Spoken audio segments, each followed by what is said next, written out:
So hi guys, this video is on compound probability, which covered independent and dependent probability. It is probably the trickiest of the things that we did. So if you need the video, it's here. If not, you can feel free to skip it. So with independent and dependent probabilities, or compound probabilities in general, more than one thing is happening. When you have a compound probability, you find the probability of each event and then multiply them together and reduce.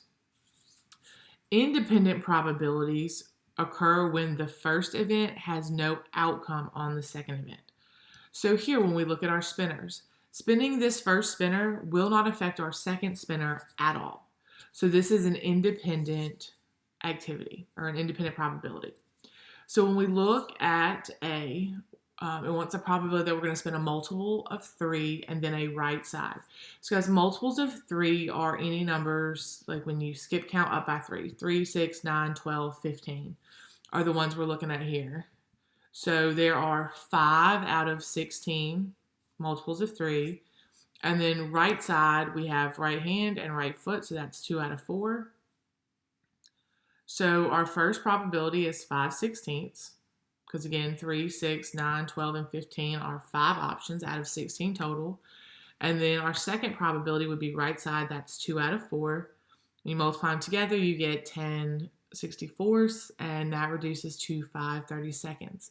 You can pre-reduce before you multiply if you want to, or you're welcome to use your calculator. So in probability B, we want the probability that we're going to get less than 3 and then a left foot. Remember that less than 3 does not include the number 3. So we have 2 options out of 16 that are less than 3, and then we only have 1 option that's left foot. So 2/16 times 1/4 is 2 out of 64, which simplifies into 1 out of 32. On C, we want the probability that we will get at least a 7 and then left hand. The vocabulary here, at least, indicates that we should include the number 7. So that's 10 out of 16, and then there's 1 left hand, so that's 1 out of 4. When you multiply them together, you get 10/64, which simplifies to 5/32. On D, they want the probability that you're going to get a prime number and then not a right foot.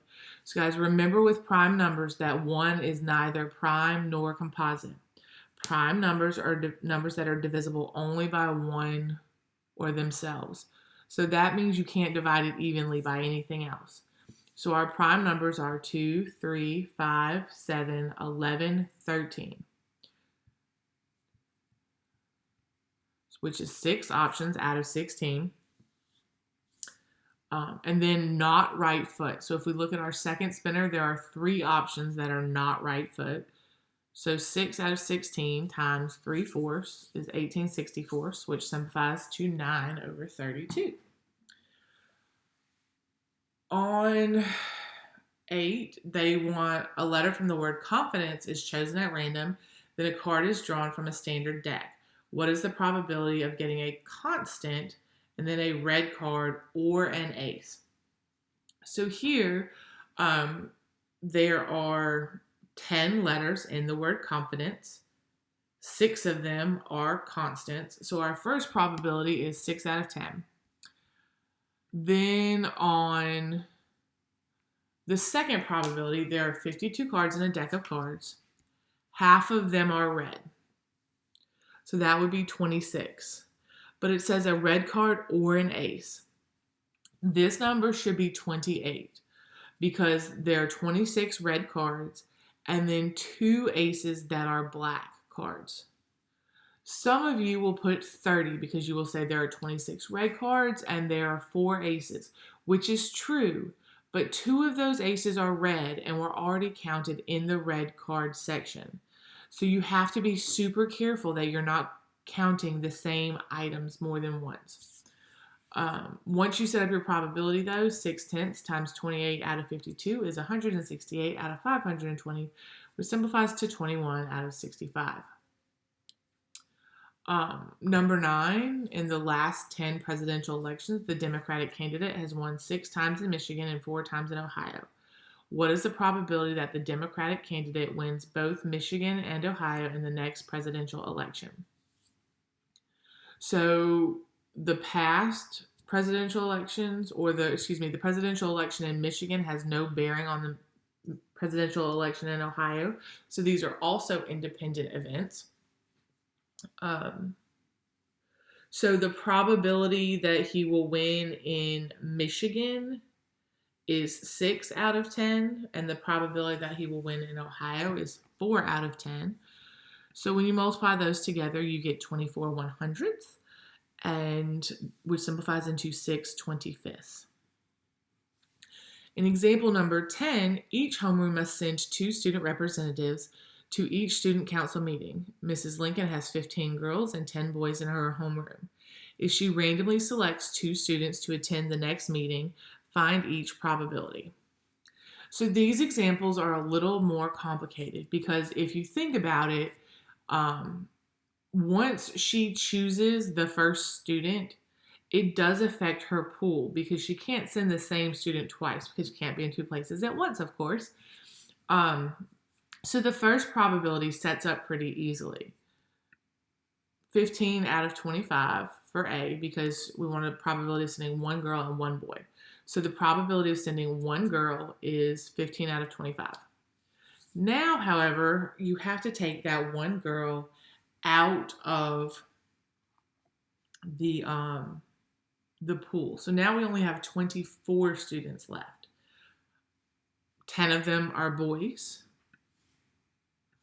So our second probability is 10 24s. When you multiply those together, you get 150 out of 600, which simplifies into 1 4. On part B, we want the probability that she will send both boys. So again, the first probability sets up pretty easily. There are 25 total students. 10 of them are boys. So that's our first probability. However, after we choose the first boy student, we have to remove him from the pool because we can't send him twice. So now we only have 9 boys out of 24 students. Then when you multiply them together and simplify, you get 90 out of 60, which simplifies into 3 out of 20. Dependent probabilities, your denominators will definitely be different. So keep that in mind. You have to remove the first option. Dependent probability is, in my opinion, the most complicated of these. So let us know if you have questions. I hope you're having great days. Bye, guys.